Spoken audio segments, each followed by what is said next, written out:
Juan José, te voy a dejar la palabra, aunque sea media hora, para que explique un poco el libro o también la experiencia. Tráete la silla, porque quiero quedarme aquí junto a ti. Ah, mira, acá está, acá.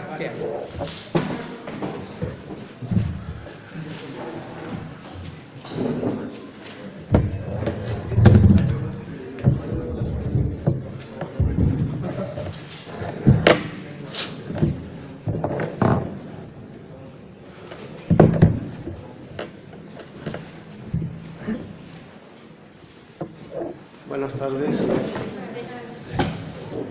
Hace como 2 semanas yo había venido aquí para, como de costumbre, informar, así como hace el doctor cuando viaja, hay un premio, todo eso. Pero se le olvidó al doctor, entonces, ¿por qué no me dijiste? Pues la próxima semana lo vamos a hacer, y entonces la semana anterior viene igual. Y yo estaba sentado por ahí, y entonces y se le pasó a Dussel, ¿no? Pero no te vi, me dijo. Yo estaba buscándote, no te vi. Entonces por eso no hicimos nada, y ahora dio la casualidad de que el día viernes el doctor me llama,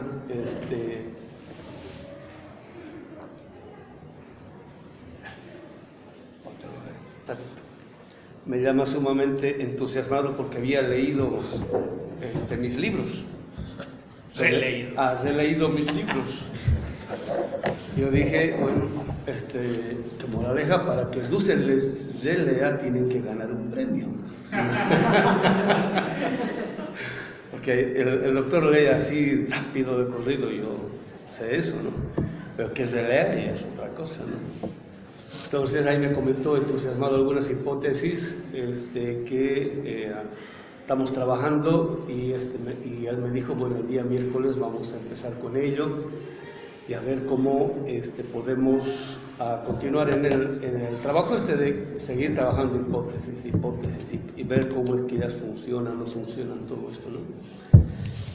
En el caso en el cual él ahora se refirió, es el 2008-9 estuve en una estancia académica de 1 año en Binghamton University, que es de las New York University estatales, o las universidades estatales. Entonces ahí tuve la oportunidad de ser alumno de Aníbal Quijano. Entonces, pues yo sabía quién era Quijano. Entonces platicamos con él y él me dio todos sus manuscritos, muchos de los inéditos, y yo ahí que digerí todito, ¿no?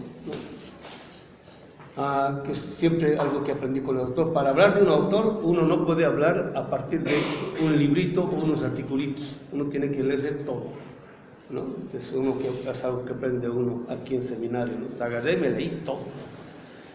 Entonces, producto del diálogo con él en el curso más la lectura que hice de toda su obra, desarrollé este argumento, ¿no? Inicialmente lo que yo estaba trabajando era ver el modo como es que podía sistematizar todo el pensamiento de Dussel, ¿no? Y ahí a la gente le interesaba muchísimo, muchísimo. Pero en la academia de primer mundo pasa lo que pasa con la economía mundial, ¿no? Y esto tiene que ver con la acumulación preoriginaria.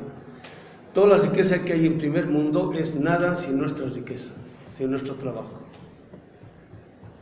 Y la hipótesis que estoy manejando es que todo el pensamiento moderno es nada sin el conocimiento milenario de las culturas y civilizaciones anteriores a la modernidad, ¿no?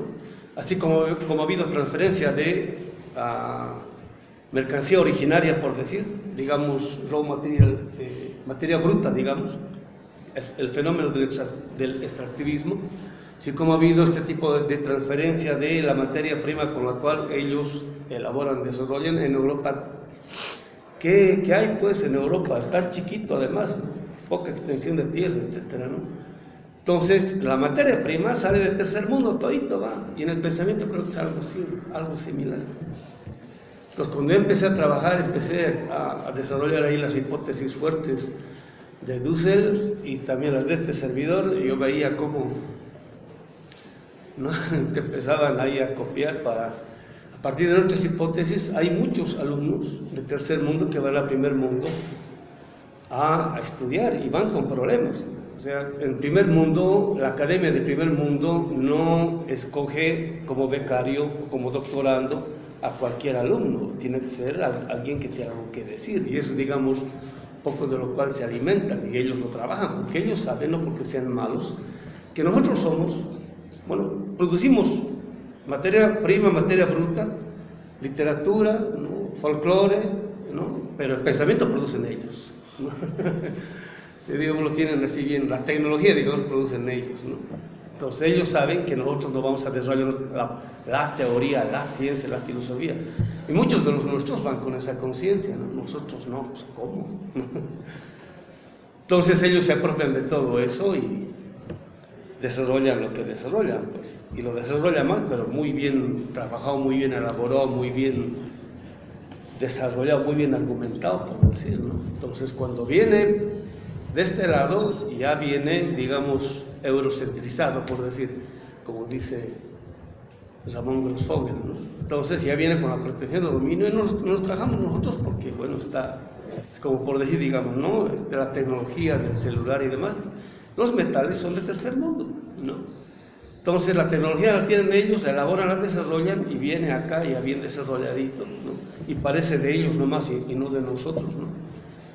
Entonces nosotros creemos que eso es lo último, lo superior, pero ahí no aparece, desaparece por completo, digamos, el tipo de trabajo que han desarrollado nuestros pobres, ¿no? Entonces con el pensamiento pasa algo similar. Entonces yo dije, no, hay que saber a quién darle de comer, hay que darle, en el caso nuestro, los nuestros, a los nuestros, porque es pensamiento de liberación. Cuando lo nuestro damos a los de primer mundo, agarran eso y lo dan vuelta al revés, ¿no? Como con la teología de la liberación, en un capitulito que está en mi libro, yo muestro cómo es que el neoliberalismo se apropia de las categorías de la teología de la liberación para hacer aparecer al modelo neoliberal como la respuesta al problema de la opción por el pobre, ¿no? Michael Camdesus, ahí ¿no? Dice, si quieres optar por el pobre, al empresario europeo le dice, opta por el mercado neoliberal. Pero el lenguaje que está utilizando es la teología de la liberación, ¿no? O sea, algunos teólogos de la liberación, ahora lo puedo decir yo con nombre y apellido, como Gustavo Gutiérrez, van y forman a mucha gente. Y esa gente se apropia de nuestros conceptos y categorías y lo desarrollan en función de este tipo de investigaciones con este tipo de sentido, ¿no? Y bueno, con la Escuela de Frankfurt ha pasado algo así. Fidel Castro ha mostrado cómo se llama, el imperio se ha servido del pensamiento de Adorno.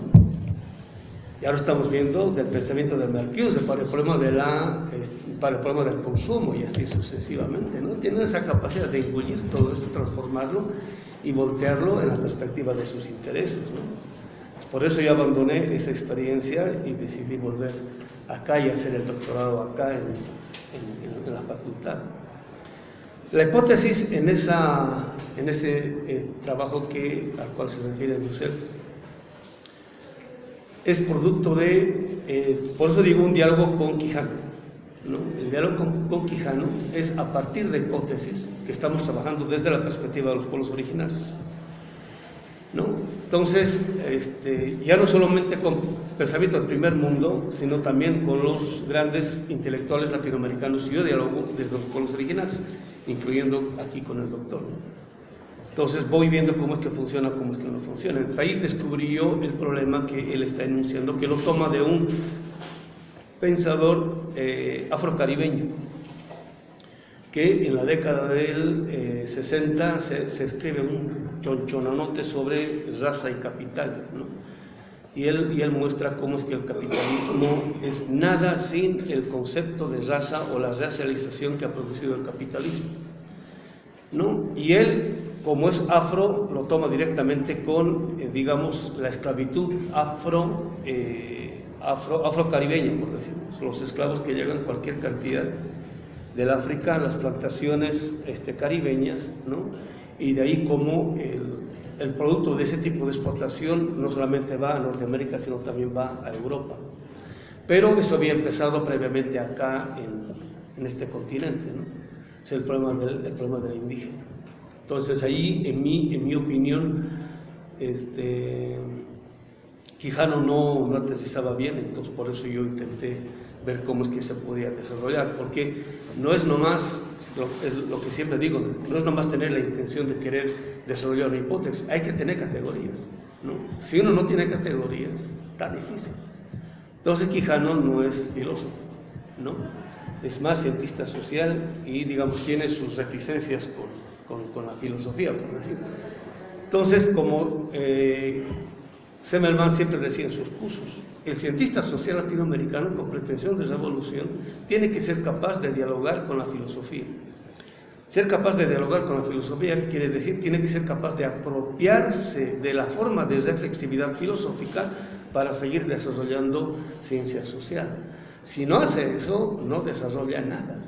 Esa era su preocupación y por eso, digamos, él se puso a dialogar con muchos filósofos, pero él tampoco era filósofo. O sea, tampoco podía ir más allá, digamos. Por eso yo decidí hacer el pasaje de la ciencia social a la filosofía. Y por eso siempre pongo en el currículum, ¿no? Estudié filosofía desde la licenciatura, o sea, desde cero. O sea, volví a empezar de nuevo de cero, desde los griegos y así. Entonces ahí, trabajando la filosofía y aquí en diálogo con el doctor y otra gente más, fui desarrollando la forma en la cual filosóficamente se puede pensar los problemas no desde Europa, sino en este caso desde América Latina y digamos fundamentalmente desde los pueblos originarios, porque en todos estos pensadores latinoamericanos yo siempre veía una tematización desde principios del siglo XIX en adelante, o sea, cuando se fundaron los países latinoamericanos, por decir, ¿no? Pero lo previo al siglo XIX quedaba borrado. Y ni qué decir lo previo al siglo XVI, quedaba completamente borrado, como si no existiera, por decir, ¿no? Y existe, pues. Entonces, de ahí, digamos, este intento de recuperar o de tomar, digamos, para la producción y o construcción de otro horizonte de sentido, la experiencia milenaria de los pueblos originarios como criterio para ver cómo se puede dar golpe de timón al tipo de futuro que viene imponiendo este primer mundo. Entonces, cuando uno desde esa perspectiva, entonces se puede dialogar en este caso con Aníbal Quijano. Lo que descubrí es lo que yo llamo ahí la acumulación preoriginaria, ¿no? Entonces, el doctor ahí tiene razón cuando dice, yo con él aprendí que no solamente hay que ir a la palabra, sino al origen de la palabra, en este caso, digamos, el tipo de palabra que utiliza Marx en los originales, Ursprung, ¿no? Acumulación originaria, no dice primitiva, ¿no? Cuando traducen como primitiva ya es eurocentrismo, ya están en el marco histórico, en la filosofía de la historia euromoderno-céntrica, en el sentido de que lo que es del pasado es primitivo, eso quiere decir, ¿no? Y ya está superado todo eso, la acumulación primitiva. Es como si hubiese habido solamente una acumulación, hubiese sido primitiva, o sea, quedó en el principio, pero ya no hay, ¿cómo se llama?, más acumulación primitiva, pero la palabra acumulación originaria sí permitía entender eso. Entonces, lo que yo digo en el libro, en el artículo ese, es que el tipo de acumulación que describe Marx, yo le llamo ahora la acumulación clásica. Es el tipo de acumulación originaria que se dio en Inglaterra. Pues yo siempre digo, ¿no?, antes de que exista la relación o la contradicción trabajo-capital, ¿no?, antes de que exista eso, ¿no?, o sea, decir, bueno, hay un tipo que tiene dinero, en este caso, digamos, capital, como para poder comprar una mercancía especial llamada trabajo humano, ¿no? ¿Cuál es la condición fundamental? Y esto Marx trabaja muy bien en los Grundrisse, lo que estamos viendo ahora, ¿no? Entonces, no es digamos, no hay capitalismo y va a haber capitalismo en el momento en el cual aparece por ahí un tipo que tiene dinero y aparece un tipo por ahí que es pobre y hacen un contrato y dicen, bueno, yo voy a trabajar 8 horas para ti, todo eso. No es así. Esa es una relación caída del cielo. Y más dice, eso se ha producido previamente para que exista un tipo que no tenga la posibilidad, o mejor, que no tenga la posibilidad de poder elegir en qué trabajar, sino que se vea obligado a ofrecerse a sí mismo como si fuese prostituta por 8 horas, ha habido algo previo, ¿no? O sea, ha habido un proceso sistemático de pauperización, de tal modo que puede aparecer un tipo y dice, por favor, ¿no? Explótame durante 8 horas, si no me voy a morir. No, y eso lo ha producido sistemáticamente el capital. Entonces, eso se llama acumulación originaria, ¿no? Antes de que haya acumulación en sí misma, lo que ahora está empezando a decir el doctor Dussel, capital 1, capital 2, capital 3, etcétera, etcétera, ¿no? Entonces yo decía, bueno, pero esto presupone de que en Inglaterra ya hay gente que tiene dinero. Entonces cuando uno hace historia, ¿no? Hasta antes del siglo XVI, ¿no? Antes de que los españoles llegaran acá, ¿qué era Inglaterra? A ver, vayan a la historia. Eran los miserables, era la periferia de la periferia. O sea, porque Europa, ¿no? Todavía era periferia de Roma y de Grecia y del Imperio Bizantino, pero había que cruzar el Canal de la Mancha, ¿no? Y no existía la navegación de hoy. Entonces era la periferia de la periferia. ¿Qué había, pues? Si no hubiese sido por la piratería, no hubiese sido gente que hubiese tenido algo de dinero gracias a lo cual se pudiese respetar. O sea, digamos, su momento constitutivo es el momento pirata. Ya está financiado, apoyado, digamos, por Enrique VIII y la reina, etcétera, etcétera, ¿no es cierto? Bueno, pero uno sigue yendo atrás, ¿no? ¿Y ¿qué es aquello que está presupuesto? ¿Qué es aquello que está presupuesto? Eso enseña Dussel, ¿no? ¿Qué es aquello que está? Y uno sigue yendo, pero uno no va lógicamente como Hegel, uno va materialmente hacia la historia como hace Marx y como hace Dussel, como hace Hinkelhammer, uno va a la historia. Bueno, ¿de dónde hay piratas? Pues hay piratas porque hay barcos que están cargadísimos de metal. ¿Y de dónde surgen esos barcos cargadísimos de metal? Vienen de estas tierras, ¿no? Del Caribe que están yendo para allá. Y bueno, ¿de dónde aparecen esos barcos cargados de metal del Caribe? Pues hay que ir, ¿no es cierto?, a Zacatecas, Huancavelica y al Cerro de Potosí, ¿no? Entonces uno va, ¿no es cierto?, de ocultamiento tras ocultamiento y así sucesivamente, va develando poco a poco, haciendo una fenomenología de la vida real, como dice Franz Hinkelhammer, más allá de la fenomenología del espíritu de la modernidad de Hegel. Entonces ahí que hemos descubierto, entonces esto que está explicado acá en el articulito ¿no? Pero la hipótesis es más dura, ahora se la voy a soltar.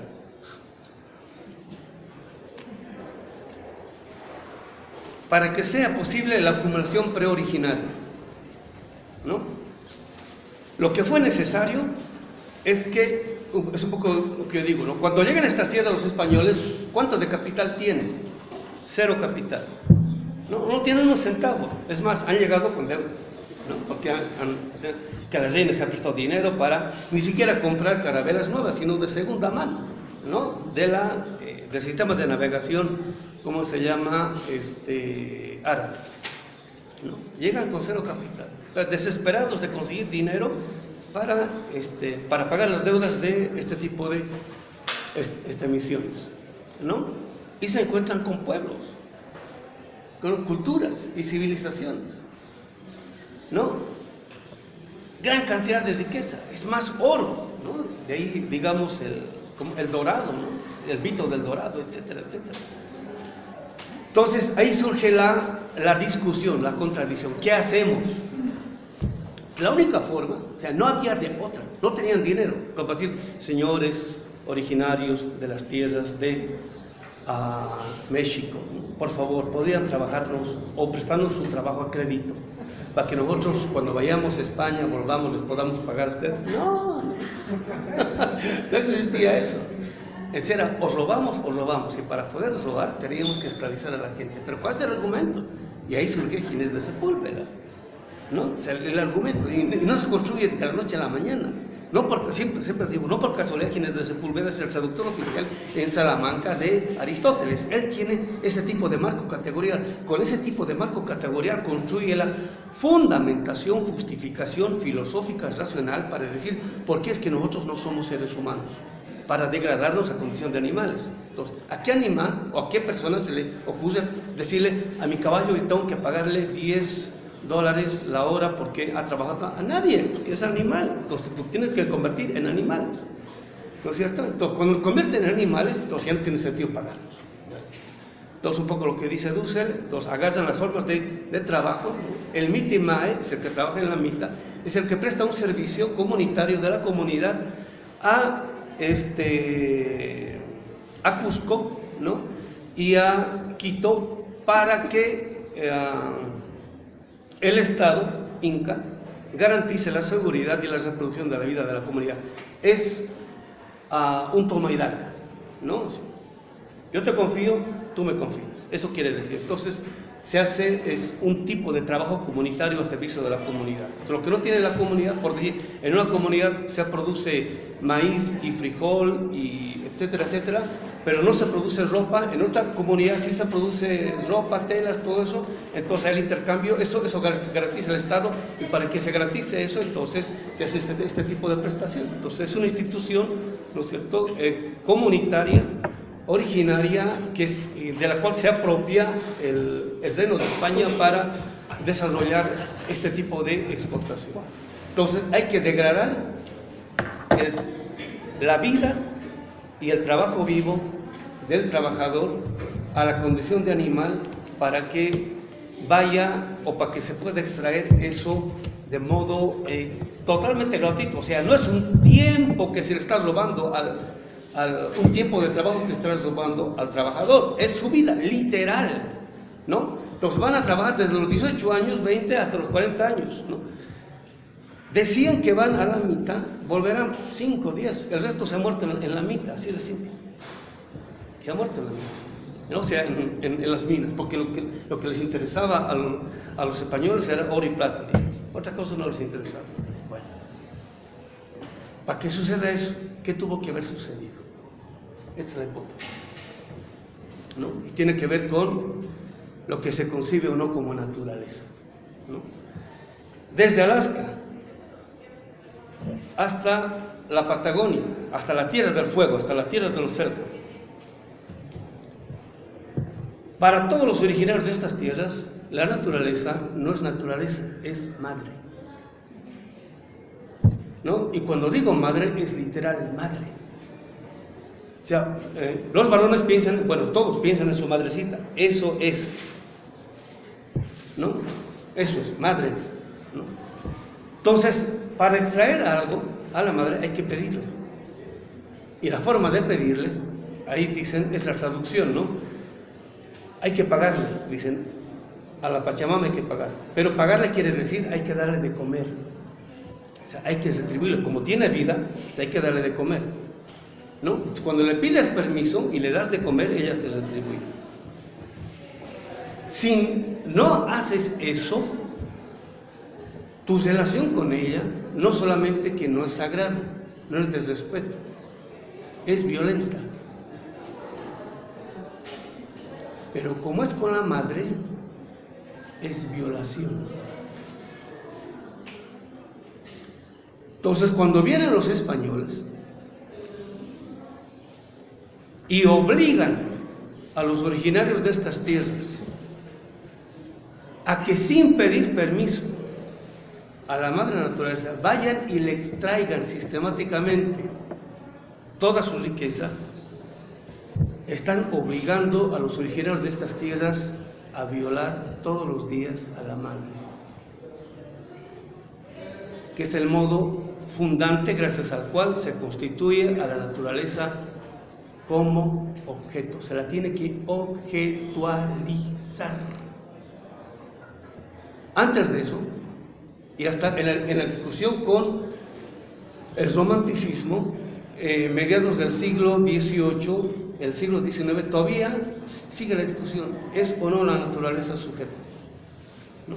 O sea, no fue de la noche a la mañana, ¿no? Hasta la década del 20 y 30 todavía se sigue discutiendo en términos románticos acerca de si la naturaleza es un objeto. Después de la Segunda Guerra Mundial, para todos nosotros es sentido común que la naturaleza es objeto. ¿Qué quiere decir esto? ¿No? Antes yo decía, para ser moderno, búscate a quien dominar. Ahora sería, si quieres ser moderno, en mexicano sería, tienes que chingar a tu madre. El primer hijo de su chingada es el moderno. ¿Qué tal? Eso es fuerte, eso es fuerte. Y por eso dice Marx, la mercancía llega al mercado chorreando sangre, no solamente del trabajador, sino también de la madre naturaleza. ¿Qué les parece? Si la hipótesis ahora es más radical todavía, ¿no? Ahora sí Quijano se me cayó completamente, porque todavía él sigue siendo moderno, ¿no? Dice Hinckelammer, el tomo 1 del Capital termina en el capítulo 23, lógicamente hablando, porque es un todo arquitectónica y lógicamente muy bien construido, ¿no? Y dice, cuando dice eso, Hinckelammer está diciendo, por eso es que al final del capítulo 23 termina con una cita de Horacio, ¿no? Y la cita Marx en latín, ¿no? Y todos los traductores hacen la traducción de la cita del latín a las lenguas romances, y ninguno traduce como está en el latín. Entonces dice Hinckelammer, yo lo voy a traducir, y dice, ¿no? La traducción es, ¿no? Un destino terrible y fatal asola a Roma, ¿no? Que es el asesinato del hermano. Eso dice la cita. Y Hinckelammer dice, Marx hace esta cita para decir que un destino fatal y terrible azota al capitalismo, que es el asesinato del hermano, en este caso del trabajador, ¿no? O sea, dice, todo sistema de dominación está fundado en última instancia en un asesinato fundante, ¿no? El asesinato fundante de la modernidad, ¿no es cierto?, consiste en, necesita asesinar el trabajo vivo del ser humano como trabajador. Necesita sacrificarlo al capital. Entonces, ahora decimos, ¿no es cierto?, en la perspectiva que estamos trabajando. A ver, el sindicato no pide que a las 4 Ya está bien. Que termino con esto. El momento fundante del capitalismo es el asesinato del hermano. El momento fundante de la modernidad es la violación de la madre. Por eso es que nosotros decimos, ahora criticar al capitalismo ya es cuestión de sentido común. Ya no es necesario ser revolucionario o marxista, por decir, para estar en contra del capital. Ahora, la crítica radical es la crítica de la modernidad. Y este librito ha sido premiado, y lo han dicho mucha gente, ¿no?, porque es la primera crítica sistemática a la modernidad. Entonces, ahora Dussel esto lo ha dicho. En todos estos autores que él ha nombrado, aparece como nombrado, pero nunca desarrollado de modo sistemático. Esta es la primera vez que estamos desarrollando de modo sistemático. Por eso nosotros decimos ahora, ¿para qué ha servido la discusión esta entre el joven Marx y el viejo Marx? Para sacar a Marx de la facultad de filosofía, ¿no? ¿Por qué? Porque supuestamente el Marx joven hace filosofía y el Marx viejo hace ciencia. Entonces, si Marx hace ciencia, pues hay que ser ciencia y no filosofía. Entonces, Marx ha sido sacado de la facultad de filosofía. ¿Qué ha pasado cuando Marx es sacado de las facultades de filosofía? Se pierde el marco categorial que Marx sigue desarrollando para hacer una crítica ya no solamente del capitalismo, sino también de la modernidad. Cuando se pierde la crítica de la modernidad, la crítica que se le hace al capitalismo ahora es ingenua. Por eso nuestros gobiernos de izquierda siguen desarrollando extractivismo, siguen haciendo negocios con el gran capital transnacional y no se hacen mucho problema, porque están atrapados al interior del marco categorial del pensamiento moderno. De ahí no pueden salir, hay que salir de eso.